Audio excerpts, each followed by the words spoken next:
I've tried a couple different nail shapes in my time. The cuticle style always works best for me. I've tried to do square nails that just end sharp. You just do like that. I find for me, those nails last an incredibly bumpty bump. Last an incredibly short period of time, and so they're not the most valuable waste use of my effort. Get in my way again. Clearly, your nail doesn't shatter in seconds if you brush them the wrong way, but as always with these things, you just try and do it right. What's the damage? Now, if you've gotten enough, you probably already know this because you've done your nails before, but if you've gotten enough nail going, you'll actually start to, there's this bottom layer that sort of keeps the whole nail together, and you have to come along and just do a tiny bit of activity, just sort of upwards. I find I do it like that. Oh, there it goes. Saw a tiny piece go. Probably missed on the camera because that's the way life goes. You can see just like that, and here I've got a very steep nail and a very sharp thing. I'm not going to try and totally replicate that right off the bat, right? I really want more white part of the nail here. I forget his name. I really want more of the white part of the nail above the nail bed in order to get that shape done properly. So if I can't get it, I'm just not going to do it right yet, right? We're just gonna nudge. It's just about little pieces of process, time by time at the right time. Coming up to my little nail here, I always find that these nails are the most fun and the best. I'm going to try and just do a quick... I thought this worked. Somebody tell me how I'm supposed to remove that properly. I really don't know. It does come off over time. We've done this before, but there we are. It'd be great to have a better technique. There's ways people I see of like cutting it or pushing it or stuff, and that always scares the bejeezy out of me, so... Here we go, coming along on the right-hand side. I love doing these nails. It's super easy to get carried away on the little ones. For me, it feels like they grow super fast, and I don't think I chew them very often, which is also obviously a huge benefit. I've never tried... Apparently they make nail polishes that make your nails taste really bad. I've never tried that, but for me, just having nail polish on the nail is a pretty good deterrent, especially if it's a piece of nail art that I've actually tried on. But, it helps to also just buy nice polishes. Again here, so I'm just using the tip to go and push whatever this like bottom sort of skim is underneath, and then I come along and just do a tiny bit of an angle, and that usually yep, there we go, saw a tiny bit blow off right there. That usually just removes that. So we're already looking much sort of smoother and cleaner. Take that. All across the board. I'm actually, now that I've done everything else, this guy's feeling a little left out. I think a little bit of that, a little bit of that. Just a slightly smoother run. And there we are. So, one of the many reasons is I like these guys is I've always struggled, not with these sorts of clipper, but with the more scissory based clippers, to do them on my fingers. And these really, it's just, I don't know, it's not that much effort to hold this thing and do it the other way. I find that you have more flexibility. As always, when I'm trying to switch something into a hand, it's like, okay, how do I do it with my right hand? I do it like that. How do I do it with my left hand? See, it feels weird and unnatural to try and hold it in the same sort of way, even though that's what works really well on the other hand. And then the question is, how do I do it? I do it like that. Interesting. So this is the imitation of my left hand. It's brutal. But it's still so tricky. Okay, hopefully you guys can see that, and away we go. Very exciting. So yeah, you can see I'm getting too much vibration on the nail here. I'm also starting to get tired because I've just been holding my arms in the air this whole time. But here we go. Coming along at the side here. This is riveting content. Holy smokes. Ooh yeah, look at that. Oh no! Okay, that's okay. This nail has lots of extra. See, I feel like I overshot that angle by a substantial quantity. Maybe you disagree at home, but that's my take on it, and I'm going to try and fix it. So, keep in mind this is my left hand. If it's looking derpy, that's 99% of the reason why. want to be better in my left, though.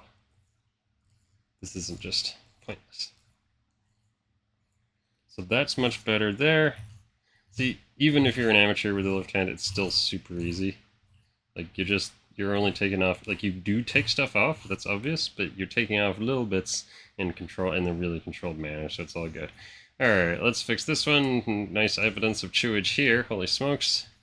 But we'll keep it going until we've sorted it all out.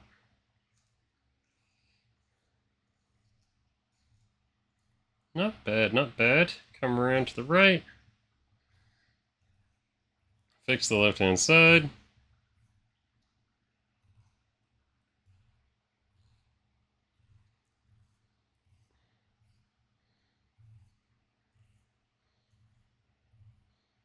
How are we doing here? I'm gonna use an upcut.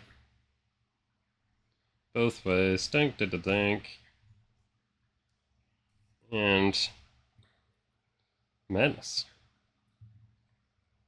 You guys get 2 whole hands here. This is crazy stuff. Take a left hand and a right hand. Who knew? I'm not sure. The problem is this is actually something that requires some amount of focus, but not quite enough. I feel like I should just babble, but doing that already. This one again, just huge sign of bitage. I guess it makes sense that it's my right hand sneaking up more often than the left, but that's one of the great advantages of doing this is you actually get some self-awareness. It's like, oh, wow, there's evidence. Sherlock Holmes wasn't totally making stuff up. That's one of the things that annoys me about those old Sherlock Holmes novels. He's like, oh, based on this circumstantial evidence. It's like, I don't know, Sherlock. They really find that impressive back in the old days? I guess so. It makes for a good story, I suppose. The guy who's just like randomly guessing things the whole time actually gets it right. It's like, wow! He was the best detective ever! He could do no wrong! Look, he made it all up! There's no way he could have known! That ink stain could have come from anything! It's like, well, whatever.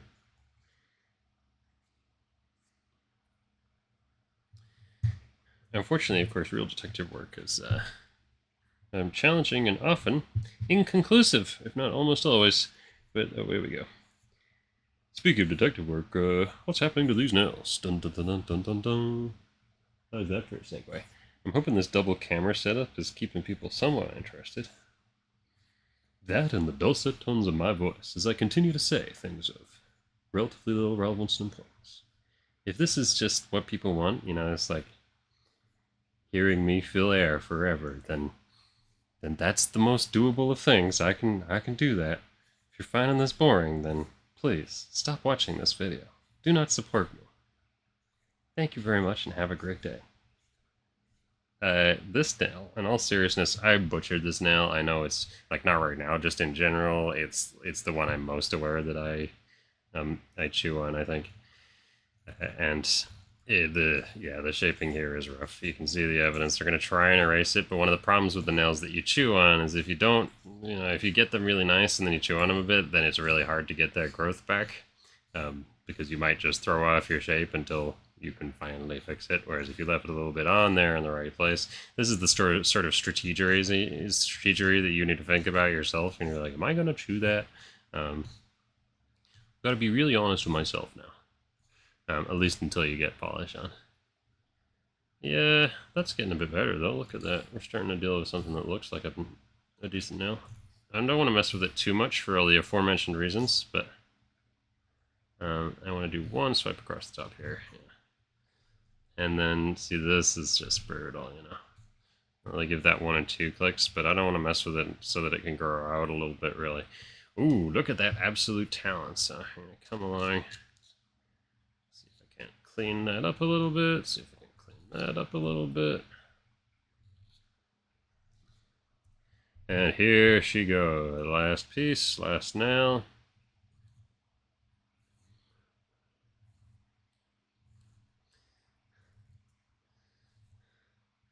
It's beautiful work here. I actually do kind of enjoy watching the nail, like the nail shards just like vaporize against the that I can't even remember its name anymore. I guess the file. There we are. It's got kind of a funny smell. I can't smell it right now because of the fan. But when you're doing this in like much cooler weather, and you can actually smell your own nails sort of like grinding up. I don't know. I really enjoy that smell. That's weird. I know, but hey, this stuff right here, it smells. Ooh. Yeah, there we go. Oof, great. It's way too much of it for me right now, but there you go. Ground bone. It smells like ground bone. How hard is that? You didn't think you'd be fine down your nails just to discover what bone smells like. All right, almost there. I actually feel like I did a pretty good job on this guy. Much repaired over what it was before. And again, not going to overdo it. Not going to fix the shape perfectly 100% each time because I want that wiggle room with the nail for the future. I want to have more rather than less. That's always the deal. So that's a pretty radical turnaround from start to finish. Now I think I'm going to disappear, and maybe at some point, if you're super lucky in the future, I'll come back and put some polish on these things. Whoa, oh, oh.